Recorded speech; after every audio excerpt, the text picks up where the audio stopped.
Regensburg, Germany, August 16, 1967. In the small hours, a 20-year-old missionary named John Welch wakes to what seemed like a voice. If it is evidence of Hebrew style in the Bible, it must be evidence of Hebrew style in the Book of Mormon. Days before, he had finished a Catholic scholar's book on an ancient pattern in the Gospel of Matthew. He got out of bed, and he found it, first in German. The pattern is called chiasmus, named for the Greek letter chi, written as an X. Ideas step in, A, B, C, touch a center, then walk back out, C, B, A. The main idea sits at the middle. The ancient world wrote this way everywhere. The Epic of Gilgamesh, the Code of Hammurabi, Homer's Iliad, the Hebrew Bible. Scholars only formalized the rules in 1942. And the first rule is, the center is the turning point. Weeks later, on a train through Bavaria, Welch saw something bigger. Alma 36, 30 verses. An old man tells his conversion story, and every idea in the first half returns in the second half, in reverse. Commandments, captivity, torment. And at the exact center, I remembered Jesus Christ, a Son of God. The turning point of Alma's life, placed at the turning point of the chapter. The center, scholars later found, is itself a miniature chiasm, a mirror inside the mirror. Could that be an accident? Two physicists, Boyd and Farrell Edwards, built a probability model. Their result, 99.98% certainty that Alma 36 did not fall into place by chance.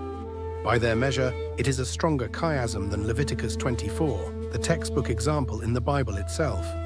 And the tool is honest.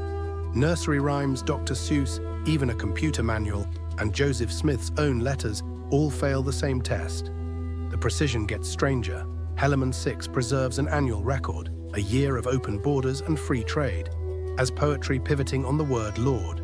Exactly 145 words before it, 145 after. The little book of Enos splits into halves balanced within 4 words, and the one passage explaining the book's own language, Reformed Egyptian, altered Hebrew, is itself written as a chiasm. The explanation of the form arrives in the form. Then there are fingerprints no forger would think to leave. In the Hebrew Bible, chiasmus fades after the Babylonian exile. The late books barely use it.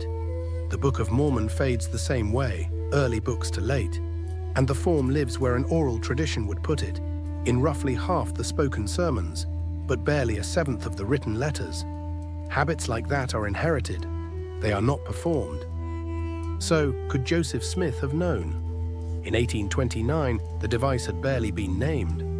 The founder of Hebrew poetry studies missed it.